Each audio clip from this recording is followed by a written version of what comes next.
முதல்வர் மு.க.ஸ்டாலின் அவர்களும் துணை முதல்வர் உதயநிதி ஸ்டாலின் அவர்களும் இந்த முறை தொகுதி மாறுவதற்கு திட்டமிட்டிருப்பதாக தகவலானது வெளியாகியிருக்கிறது. முதல்வர் மு.க.ஸ்டாலின் அவர்கள் 3 முறை போட்டியிட்டு வெற்றி பெற்ற தொகுதி கொளத்தூர் தொகுதி. திமுகவின் கோட்டை என்றே சொல்லலாம். அதுபோன்ற ஒரு வெற்றியை அவர் பெற்றிருக்கிறார்.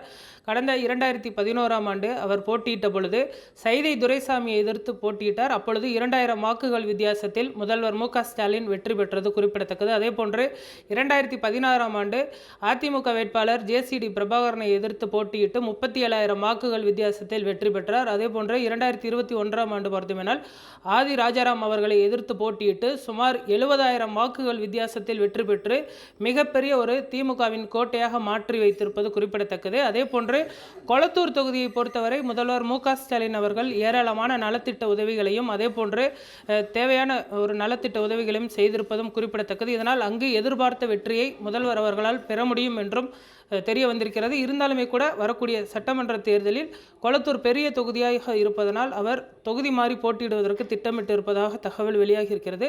சேப்பாக்கம் மற்றும் திருவல்லிக்கேணி தொகுதியில் தற்பொழுது துணை முதல்வர் உதயநிதி ஸ்டாலின் அவர்கள் வேட்பாளராக போட்டியிட்டு எம்எல்ஏவாக பதவி வைத்து தற்பொழுது துணை முதல்வராக பொறுப்பேற்றிருக்கிறார். அங்கு சிறுபான்மையினர் வாக்குகள் என்பது அதிகமாக இருக்கிறது. இதனால் முதல்வர் மு.க.ஸ்டாலின் அவர்கள் ஒருவேளை சேப்பாக்கம் திருவல்லிக்கேணி தொகுதியை தேர்ந்தெடுத்தால் துணை முதல்வர் உதயநிதி ஸ்டாலின் அவர்கள் கலைஞர் கருணாநிதி அவர்களின் திருவாரூர் தொகுதியை தேர்ந்தெடுப்பார் என்றும் தகவல் வெளியாகியிருக்கிறது. திருவாரூர் என்பது திமுகவின் கோட்டை. கடந்த பல ஆண்டுகளாகவே தொடர்ந்து திமுக வெற்றி பெற்று வரக்கூடிய ஒரு தொகுதி.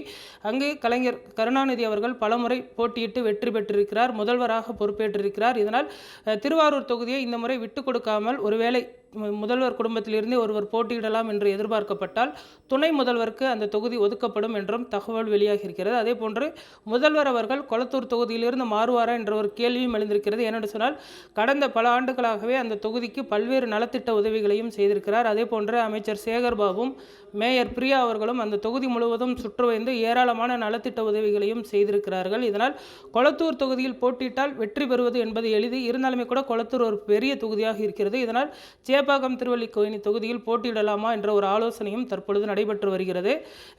திமுகவை பொறுத்தவரை பிப்ரவரி முதல் வாரத்தில் அந்த வேட்பாளர் பட்டியலை வெளியிடுவதற்கும் தற்பொழுது திட்டமிட்டிருக்கிறார்கள்.